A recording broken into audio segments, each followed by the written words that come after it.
Selamat pagi sahabat-sahabat semua. Kita masuk ke video kedua, sesi 2, dan di sini sudah masuk ke sesi tanya jawab. Kita lanjutkan menjawab pertanyaan dari Kak Besti tadi ya. Ada mengenai sisa teh dan kopi. Oke, ada dua faktor. Yang pertama yang mau saya sampaikan, faktor pertama adalah faktor jumlah. Jadi kalau jumlahnya sedikit, pemakaian saya misalnya saya kan rumah tangga nih, misalnya ada ampas kopi ya nggak banyak, tiap habis ngopi aja kemudian ada ampasnya dan sebagainya, ya itu sih langsung dikompos. Biasanya langsung masuk aja ke dalam komposter, atau saya udah punya tempat sampah pemilahan itu, udah saya langsung masukkan di situ aja. Termasuk teh misalnya. Jadi kalau misalnya tehnya atau saya ada pakai teh celup dan sebagainya, itu saya sobek setelah dipakai, tehnya saya masukkan ke dalam ember pemisahan saya, baru kemudian si kertasnya itu masuk ke sampah residu. Jadi ya udah langsung masuk ke komposter saja. Nah, kalau ini yang faktor keduanya, faktor berbedanya jumlah kedua tadi jumlah sedikit, yang pertama, yang kedua adalah jumlahnya kalau banyak banget. Misalnya apa? Misalnya karena punya kafe, lalu kemudian punya warung kopi dan sebagainya, yang kemudian ampas teh dan kopinya banyak, itu dikumpulin aja, Kak. Jadi dikumpulin artinya apa? Dikumpulin ketika dia bisa dikeringkan, artinya ketika dikumpulkan lalu kemudian dikeringkan. Nah, ampas-ampas itu adalah salah satu penggembur yang sangat baik. Ya, jadi dia bisa menyerap air, Kak, ketika dalam katakanlah kondisi yang cukup kering gitu ya. Jadi ketika dia sudah ditampung terus kemudian mungkin bisa diangin-angin atau dijemur dan sebagainya, sehingga dia kemudian bisa sangat apa ya, bisa sangat gembur. Lalu kemudian kalau kemudian dikasihkan ke si saban organik, dia bisa menyerap kelembapan. Jadi kalau buat saya ampas kopi, ampas teh itu amat sangat bisa dijadikan penggembur, Kak. Dengan catatan setelah dikumpulkan dia bisa dikeringkan. Setelah diangin-angin atau kalau lagi panasnya bagus dijemur aja, nah itu bisa jadi penggembur dia. Mantap, Kak Besti. Itu. Ada lagi ya? Kalau sisa nasi gimana? Kan Wah, sisa nasi kalau saya mah dikompos aja, Kak.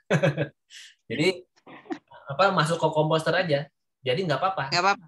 Nggak apa-apa. Nggak pengen. Iya kayak tulang ikan Ya. itu kan ngurai ayam itu kan mengurainya kan fasenya beda ya, Betul, lebih panjang. betul, betul. Apa itu? Nggak apa-apa. Amis. Amis kalau dia kelembapannya tidak kita kendalikan. Jadi kalau misalnya cuma langsung dikompos aja gitu ya, misalnya Kak Besti kan sudah menyacah ya gambar sayurannya kemarin kan ya, sudah ada. Tapi kan kalau dilihat sekilas kan tidak ada proteinnya, tidak ada tulangnya apa segala macam. Nah, andai kata kemudian dimasukkan ke sana itu nggak ada masalah, Kak. Nanti memang yang menjadi asiknya adalah, kalau dari sisi saya sih ngeliatnya selalu dari asiknya ya. Jadi ketika kemudian kita panen, misalnya kakak udah jadi nih si karungnya ini ya, karung komposnya atau apapun atau kompost dan sebagainya, sudah umurnya sudah sampai katakanlah sudah 2 sampai 3 minggu, terus kita panen yuk gitu. Begitu kakak bongkar brel gitu ya, apa dibalik, terus asik tuh biasanya nih, bayangan saya tuh asik banget karena di batch-batch sebelumnya teman-teman melakukan proses seperti itu, ada yang pakai kompos bag apa segala macam tuh, ketika panen mereka yang panen saya yang senang gitu karena berhasil ya ternyata proses komposnya ini ya. Jadi ketika mereka kemudian bongkar, memang kemudian kelihatan, Kak, sisa-sisa bahan yang masih ada bentuknya. Misalnya apa? Kulit telur. Kulit telur itu adalah salah satu yang dia punya kandungan kalsium yang sangat baik untuk tanah, tetapi dia dari sisi bentuk dia memang tidak mudah terurai, ya nggak apa-apa gitu. Jadi masih ada sisa kulit telurnya. Bahkan untuk tekstur tanah gitu ya, misalnya kita menanam organik ya, pakai pot apa segala macam, itu kulit telur itu sangat baik untuk menjaga rongga, karena akar itu kan ketika tanaman ingin membesar dan sehat, dia butuh butuh media tanam yang tidak terlalu padat sebetulnya. Nah, justru kehadiran yang tadi kakak bilang tidak mudah terurai, seperti katakanlah sisa tulang segala macam. Tulang pun juga tidak semua tulang loh, Kak. Berdasarkan pengalaman saya, hanya tulang-tulang kaki itu, tulang-tulang paha gitu ya, yang kemudian drumstick itu yang kemudian panjang itu yang biasanya tidak mudah terurai. Makanya saya biasanya kalau ketemu tulang paha itu saya potong di ujung-ujungnya, Kak. Saya potong di tulang mudanya itu saya potong.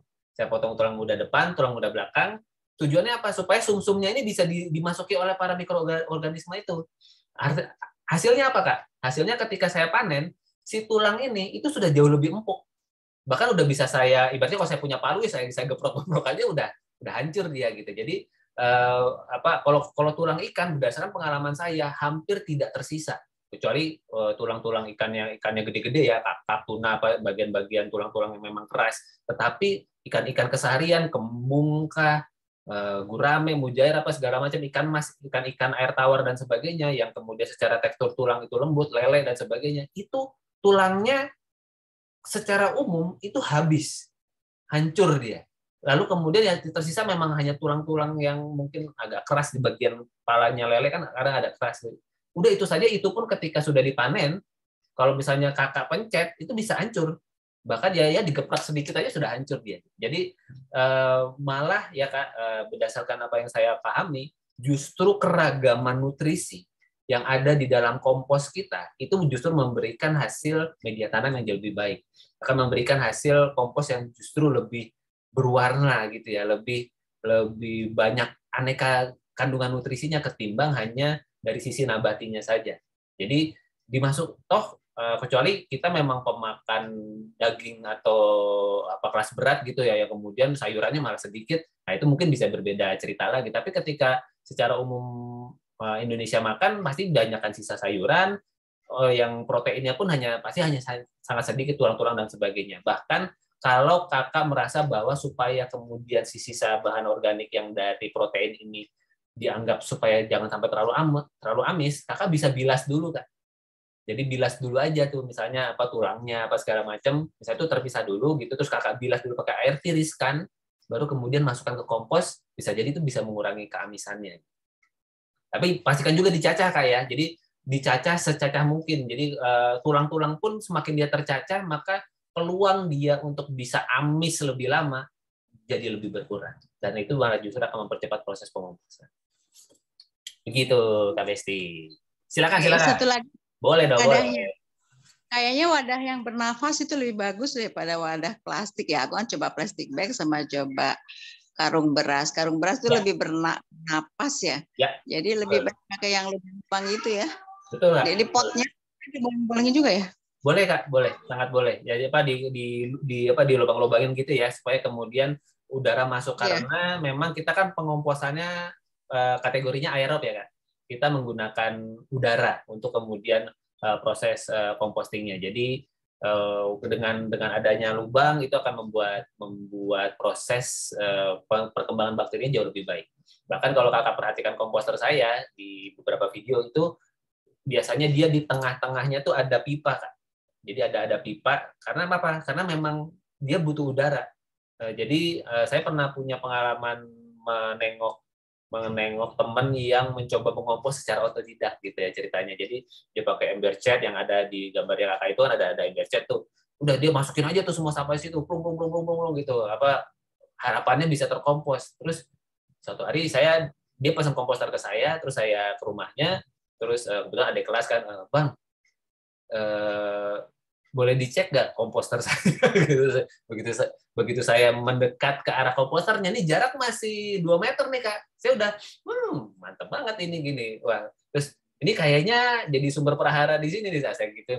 Bercandanya, ya bener apa ibu mertua saya udah ngomel-ngomel tuh gitu. Padahal kan saya pengen ngolah sampah Bang. Iya, oke. Terus begitu saya buka Kak, di bagian atasnya terkompos, tetapi begitu saya buka sedikit aja, itu bagian bawahnya masih bentuk-bentuk asli gitu, karena dia tertutup dengan lendir dan sebagainya. Terus saya tanya, ini udah berapa lama? Udah 2 bulan.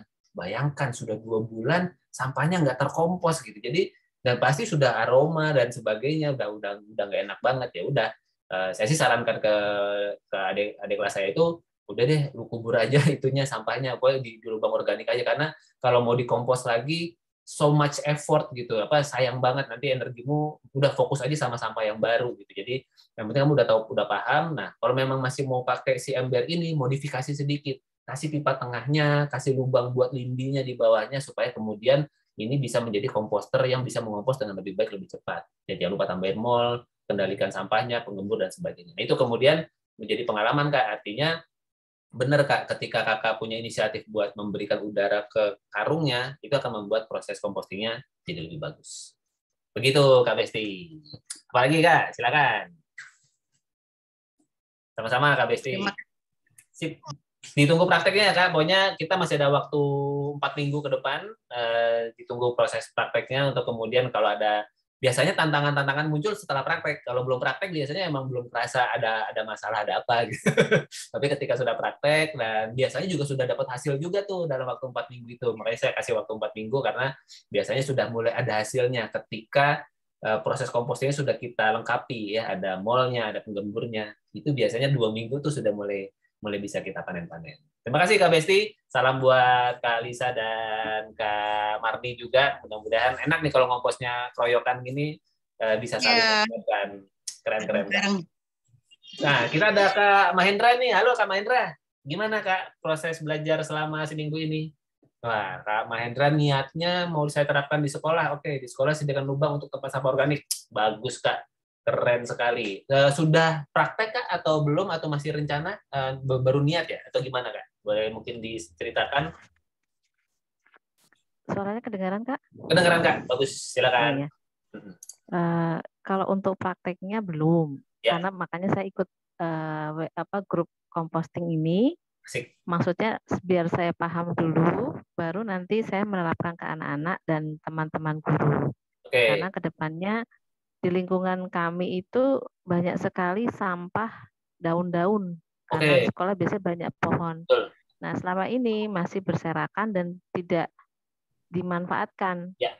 Nah, makanya saya niat untuk belajar composting agar sekolah bisa satu mengajarkan anak-anak untuk cinta lingkungan juga. Keren. Yang kedua, mau saya ajarkan untuk berwirausaha. Mungkin nantinya ada daya jualnya juga. Ya. Kan kembali untuk ke sekolah dan anak-anak dapat terampilan.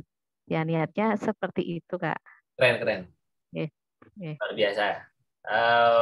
Jadi sudah direncanakan gitu ya Kak. Pokoknya kita mau katakanlah mungkin di awal pakai lubang organik dulu. Selama sejauh ini apa yang sudah ada di dalam bayangannya Kak Mahendra yang mau dilakukan setelah katakanlah proses belajar ini selesai? Ya karena pengetahuannya belum banyak ya Kak ya. Karena beberapa hari ini saya belum bisa fokus untuk memahami satu persatu. Ya.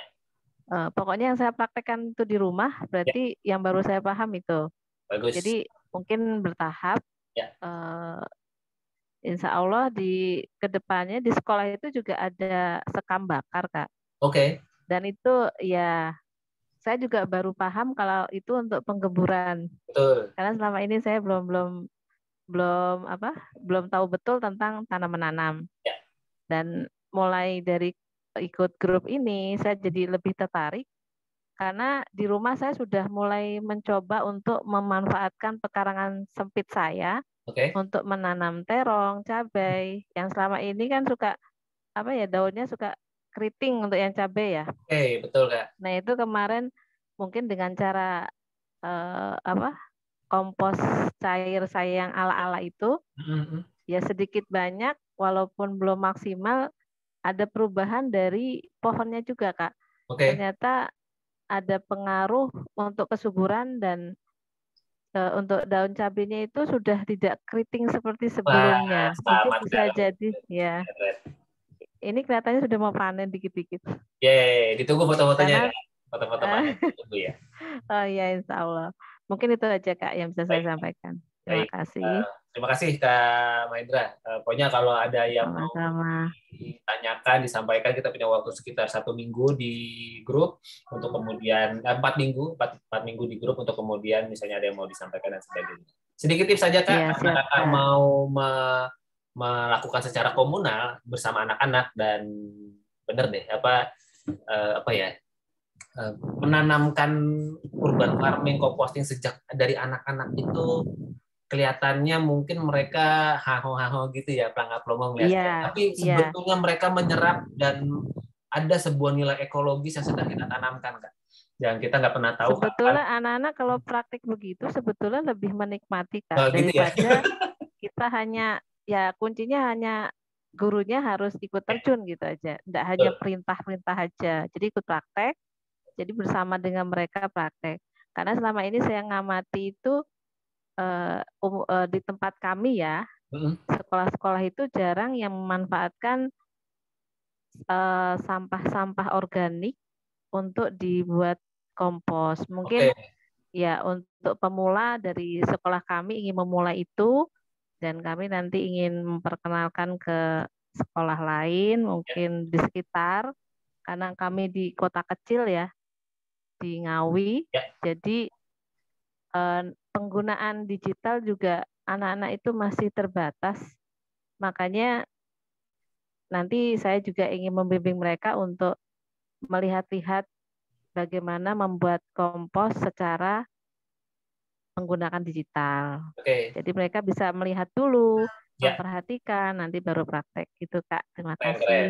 Nah, pertanyaan saya Kak, sebelum kita lanjut, kita masuk Ya. ke selama ini pengolahan sampah di Ngawi gimana Kak di kotanya Kakak? Modelnya ditumpuk jadi satu, diambil sama dinas kebersihan begitu saja, Iya, atau iya. bagaimana? Kebanyakan masih sama, mungkin masalahnya tidak jauh dari Jakarta ya. Oke. Ditumpuk di tempat pembuangan sampah, nanti ya sudah sama seperti itu. Jadi Ada TPS Kak, atau TPA di tidak jauh dari di kota Ngawi itu ada? ada. Sama aja problemnya dengan di Jakarta. Oke. Makanya memulai dari yang sedikit, Ya. mungkin ada pengaruhnya walaupun tidak banyak gitu. Okay. Sangat berpengaruh Kak, luar biasa. Iya. Mudah-mudahan banyak manfaatnya Kak dengan ikutan belajar Amin. ini. Setidaknya Kakak nggak berpikir sendirian. Ada teman-teman yang juga makanya punya kemarin semangat yang sama. Saya kan ya lihat di WA adik saya itu ada, wah ini kok cocok dengan program saya ke depan di sekolah tentang composting. Ya. Kok ini ada, makanya saya langsung ikut. Asik, terima kasih Ya. Kak Mahendra. Oh gitu, saya sedikit memberikan tips ya Kak untuk kemudian bisa dijadikan catatan ketika nanti akan mulai mempraktekkan di sekolahnya. Yang pertama tentu ya kalau mindset udah urusan Kakak lah ya, yang kemudian bisa menanamkan, mendongeng, menceritakan, menarasikan kepada anak-anak betapa pentingnya gitu ya. Tujuannya adalah betapa pentingnya kita menjaga lingkungan kita, karena kalau kita tidak menjaga lingkungan, terus kita mau tinggal di mana, kurang lebih seperti itu ya. Jadi itu siapa yang mau jaga kalau bukan kita yang mulai jaga dari sekarang gitu ya. Jadi mungkin secara umumnya ya itu sudah pasti teman-teman guru lebih memahami dan lebih asik lah nyampainya. Nah, secara teknisnya tentu pertama sama Kak, siapkan 2 tempat sampah ya Kak.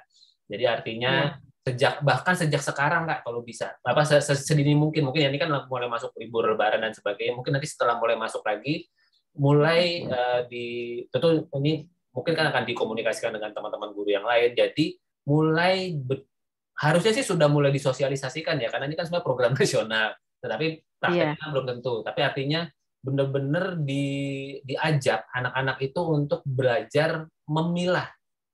Jadi sebelum kita masuk ke praktek, karena nanti begitu masuk lubang organiknya itu sudah lebih mudah. Kalau kemudian budaya memilahnya sudah mulai dilakukan dari sekarang. Jadi betul-betul cari tempat sampah yang tertutup, artinya yang kemudian tidak berongga dan sebagainya.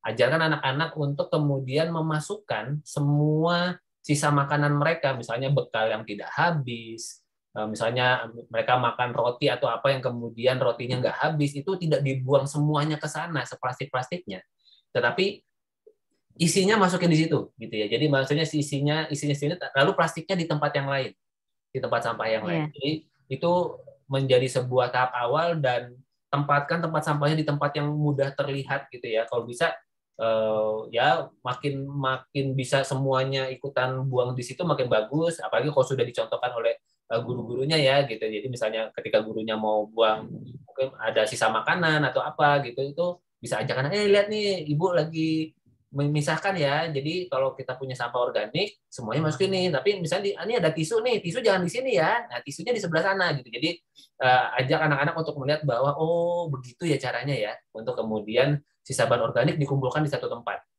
Itu satu hal. Lalu kemudian yang kedua, saya ingin sedikit memberikan tips juga, ini juga bisa buat Kak Besti dan teman-teman, mengenai lubang organik. Jadi lubang organik itu kalau saya boleh sarankan, jadi misalnya saya sih ngebayanginnya sih ya, Ngawi pasti masih cukup lebar lah lahannya ya, artinya maksudnya di sekolahnya dan sebagainya.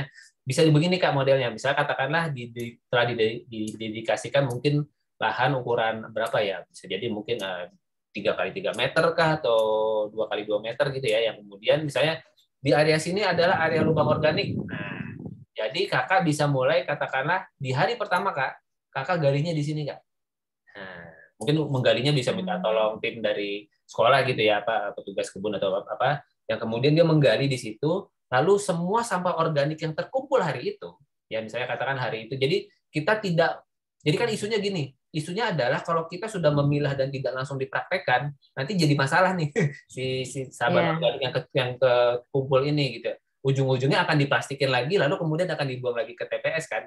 Nah, artinya ketika ini sudah mulai dilakukan, kakak sudah bisa mulai mensosialisasikan ini. Ya, jadi di tanahnya ini di hari pertama kakak masukkan di sini nih kak. Jadi gali di sini, galinya nggak usah terlalu dalam dan cukup katakanlah semua, misalnya saya sih ngebayanginnya misalnya tempat sampah yang cukup besar gitu yang warna hijau, mungkin terisinya hanya 1/4 atau setengah saja dengan sisa bahan organik tergantung suasananya karena kan sekolah bukan catering.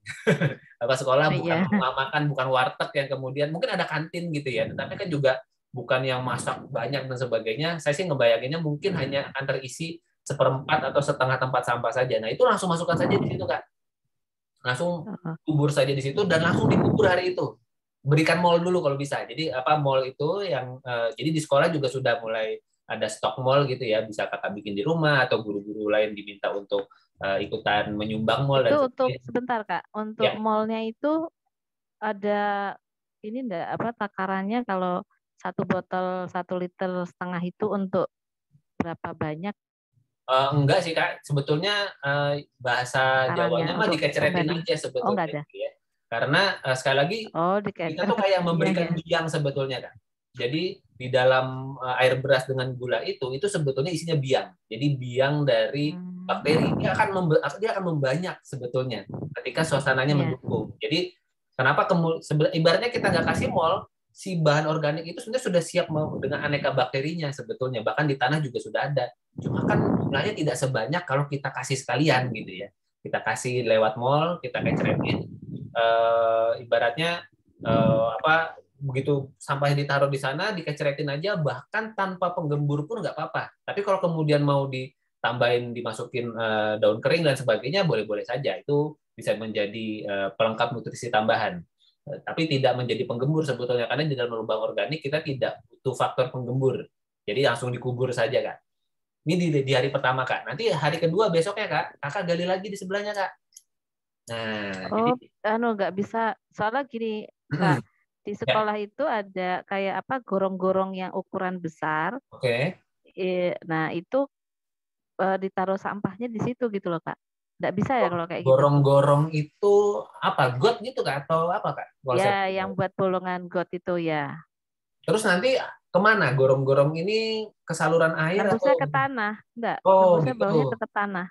Iya. Nanti coba difotokan ya Kak supaya saya punya bayangan gorong-gorong ini seperti apa. Tapi kalau misalnya memang modelnya, misalnya modelnya gorong-gorong, ya silakan Pak. Saya cuma supaya ngebayangin kalau misalnya dia modelnya gorong-gorong yang kemudian bisa terus ditambahkan sisa bahan organik, wah itu seru lagi. Artinya apa? Kakak seperti punya komposter yang udah ketanam di tanah. Ya, karena gitu. Rencana saya seperti itu buatnya. Jadi sudah ngumpul jadi satu, nanti nyiapkan satu lagi untuk anak-anak buang sampahnya yang anorganik itu. Jadi dibuat di situ. Untuk apa ya? Untuk pembuangan akhir di sekolah gitu loh. Ya. Nah, seru-seru. Nah, nanti coba tolong saya difotokan ya supaya saya punya bayangan. Isunya adalah seperti ini sebetulnya. Kalau ini hemat saya sebagai praktisi ya Kak. Isunya adalah seberapa besar dan kemudian seberapa itu akan kemungkinan menjadi penuh. Karena begini, kalau kemudian sisa bahan organik itu misalnya, saya ngebayangin misalnya ini gorong-gorong gitu ya, kemudian ditambahin, misalnya ditambah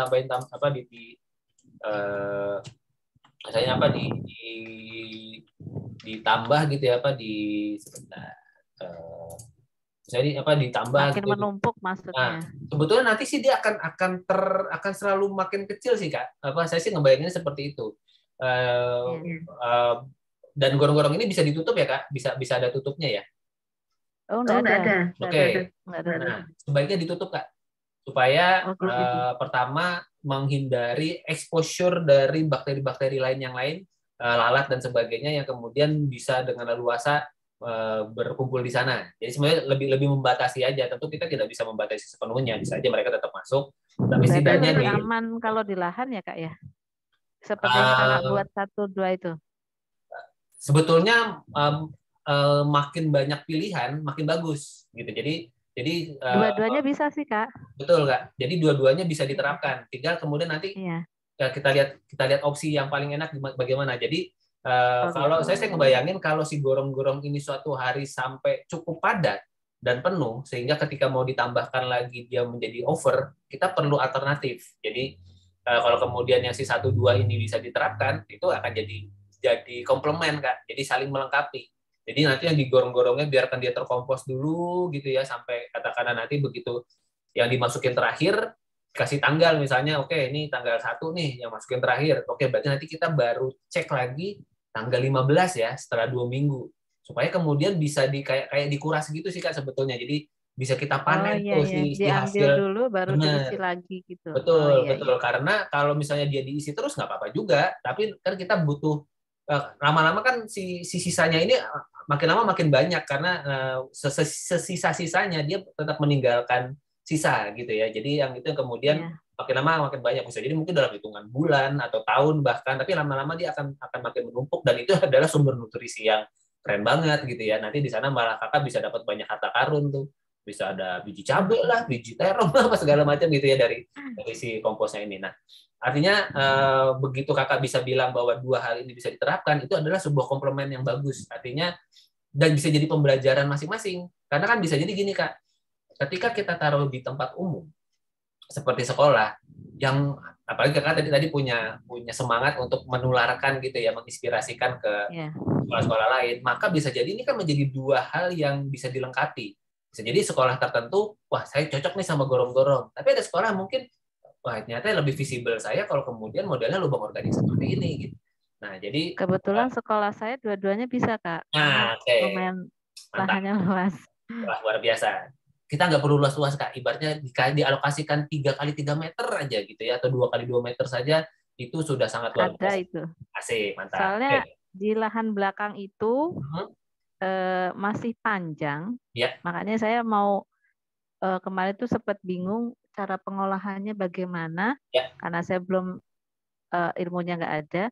Jadi yang lahan belakang itu tidak terurus, itu masih tanah, ditanami beberapa pohon besar. Jadi paling banyak itu sampahnya ya sampah daun. Sip Kak. Nah, sampah daun aja sendiri itu sebetulnya plastiknya ada mungkin tidak terlalu banyak. Karena anak-anak sendiri diterapkan untuk membawa tempat makan dan minum dari rumah, jadi mengurangi sampah plastik. Keren banget sudah. Wah, itu sudah tinggal jalan aja sih Kak. Keren. Oke, saya sedikit lengkapi ya Kak tentang lubang organik ya Kak. Jadi ketika lubang organik adalah salah satu yang diterapkan, ini dengan asumsi kita nggak punya si gorong-gorong ini nih Kak. Ya, ibaratnya kita mau pakai lubang organik saja. Jadi di hari pertama gali di sini, tutup di sini. Hari kedua gali di sini, tutup di sini. Hari ketiga di sini Kak. Hari keempat gitu ya. Misalnya hari kelima, hari keenam, hari ketujuh, hari ke-8, hari ke-9, hari ke-10, hari ke-11. Nah, ini kan hari ke-12 nih Kak di sini Kak. Nah, ketika sudah 12 hari, begitu di hari ke-13-nya, Kakak bisa untuk tidak menggali lubang baru, tetapi Kakak kembali ke lubang yang di sini Kak. Nah, masuk ke 1. Ini coba Kakak gali nih yang lubang yang pertama. Biasanya Kak, berdasarkan pengalaman saya, kalau sampah organik yang dikasih mall itu biasanya dia sudah jadi tanah. Andai kata ada sisa-sisa ya betul-betul ya mungkin tadi Kak Besti sebutkan ada sisa tulang atau apa gitu ya, atau kulit telur dan sebagainya. Tetapi secara overall itu sampah tuh betul-betul sudah jadi tanah di sini. Setelah kemudian lewat 13 hari atau di hari ke-13. Hari ke-14-nya Kakak di sini lagi, hari ke-15-nya di sini. 16-nya gitu terus sampai kemudian lama-lama nih area sini Kak, wah itu jadi area mungkin jadi area paling subur di sekolah itu gitu ya. Karena kemudian semua sisa bahan organik terkumpul di sini nih Kak. Nah, baru nanti kemudian di hari cycle ketiga gitu ya, berarti katakanlah kalau di sini hari 24 nih hari ke-25 ya Kakak di sini lagi. Atau mungkin bisa jadi ya udah sekalian panen gitu ya. Misalnya kemudian komposnya bagus banget nih tanahnya, sebagian diambil buat menanam dan sebagainya, yang lainnya dikubur aja di situ lagi Kak. Terus begitu sehingga kemudian nanti di sini Kakak akan mendapat biasanya pengalaman saya, apalagi kalau kemudian yang dicemplungin adalah biji buah-buahan gitu ya, alpukat lah, mangga lah apa segala macam tuh muncul-muncul tuh kan nanti ya, apa yang kemudian bisa tunas-tunas baru. tunas-tunas yang bisa kemudian kita selamatkan, kita tanam lagi, kita pindahkan ke pot dan sebagainya untuk kemudian menjadi penghijauan di sekitar kita dan sebagainya. Jadi bahkan bisa jadi bibit tanaman yang tadi kan masuk goalnya jadi wirausaha kan Kak. Wirausahanya modalnya modal sampah, modal tanahnya udah ada gitu ya, tanam biji-bijinya bertumbuhan, ya udah itu bisa dibesarkan, nanti tinggal dijual lah gitu atau bagaimana menjadi sesuatu yang masuk ke wirausaha, walaupun mungkin dari sisi ekologisnya masih lebih besar ya, tetapi kita bisa masuk dari sisi ekonomisnya seperti itu. Begitu kurang lebih Kak. Ya, mudah-mudahan kebayang. Terima kasih ya Kak untuk pencerahannya. Saya yang terima kasih, senang banget ketika mengompos ini masuk ke area edukasi pendidikan, karena di sini nih kadang-kadang kita miss-nya. Berdasarkan pengalaman saya pribadi juga, saya kayaknya waktu kecil ya disuruhnya ya buang sampah pada tempatnya gitu ya. Udah. Karena visi sekolah kita juga ada lingkungan, maksudnya cinta lingkungan sekolah. Jadi mau menerapkan sekali jalan gitu loh Kak. Ya, mantap. Luar biasa. Peduli lingkungan, ya. Apa Wiyata gitu ya Kak kalau nggak salah ya? Apa sih ada kalau nggak salah? Belum masuk ke situ. Kalau saya belum, karena lahannya belum. Kalau seperti itu kan harus ada lahan yang ditanami seperti greenhouse mini lah gitu. Kalau saya belum.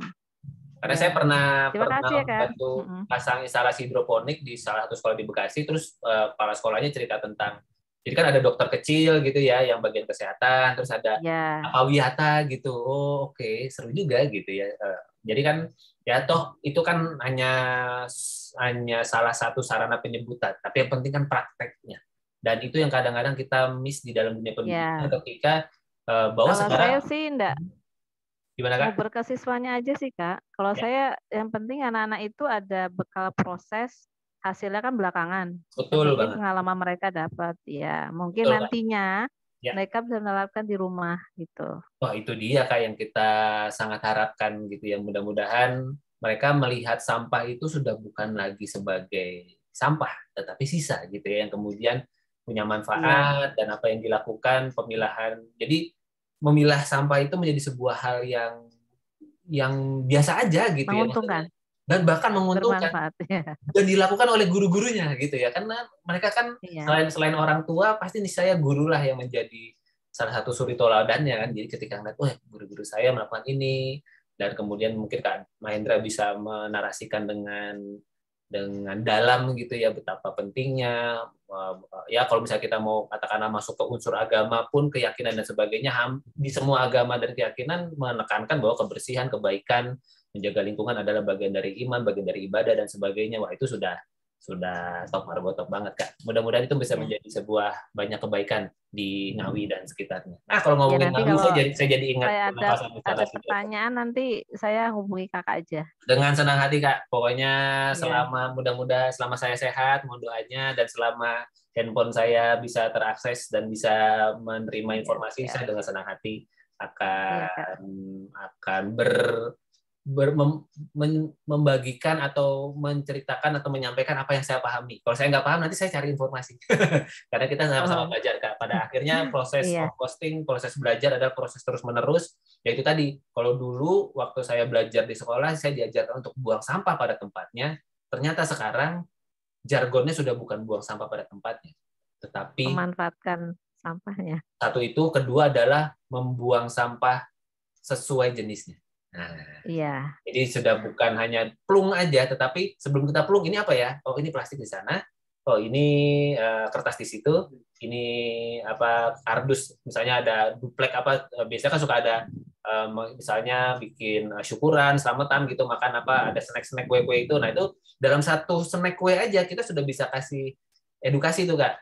Nah, jadi dalam satu snack kue ini nanti yang gelas aquanya atau gelas air mineralnya di situ ya, gitu ya. Nanti si dusnya ini di sini ya gitu. Nah, sisa misalnya makan lemper nih, lempernya, daunnya di situ ya, atau kemudian maka bisa ada permennya apa segala macam, plastik permennya di situ ya, itu saja sudah jadi satu bahan pembelajaran Kak.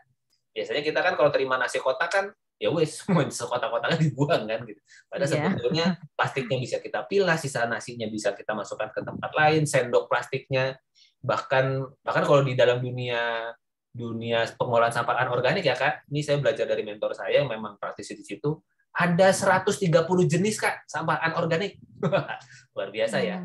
Bahkan plastik aja tuh, semua jenis plastik dalam satu botol aku aja Kak, itu bahkan labelnya sendiri, lehernya botol aqua itu sendiri, tutupnya itu sendiri gitu. Itu saya sampai segitu ya, apa maksudnya. Dan kalau itu terpilah di dunia yang lain, itu maksudnya di area yang lain, itu masing-masing punya harga.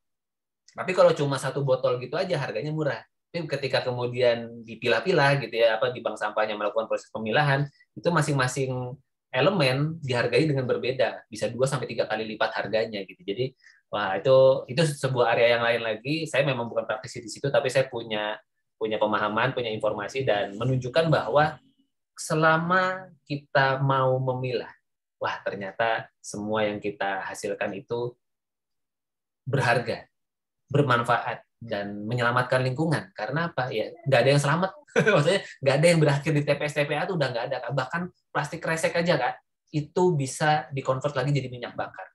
Jadi selama dia terpilah, yang kelihatannya sederhana, nggak ada manfaatnya, tapi ketika dia terpilah, terkumpul dengan sejenisnya, itu bisa diolah menjadi sesuatu yang bermanfaat. Begitu Kak Mahendra dan Kak Besti, terima kasih banyak. Semoga semuanya selalu sehat. Selamat menjalankan ibadah puasa, selamat menikmati momen-momen bulan Ramadan. Semoga mudah-mudahan dan mudah-mudahan di komunitas kita jadi tambah teman ya nih, Kak Mahendra dan Kak Besti jadi berteman nih, Jakarta Ngawi, asik kan, jadi ketemu teman-teman satu visi. Kalau Kak Besti dengan grupnya, Kak Mahendra ternyata di belakangnya banyak pasukannya nih, ada anak-anak dan pasti para orang tuanya juga kan. Mudah-mudahan lah bisa jadi banyak kebaikan. Terima kasih kakak-kakak semua, selamat menjalankan ibadah puasa. Saya mohon maaf lahir batin kalau ada kesalahan, kekurangan di dalam memberikan pelayanan terbaik buat teman-teman semua dalam belajar composting. Kita masih punya waktu bersama selama 4 minggu. Sampai kita ketemu lagi di grup WhatsApp. Sehat-sehat semuanya. Assalamualaikum warahmatullahi wabarakatuh. Terima kasih. Sehat-sehat semuanya. Thank you. Puasa.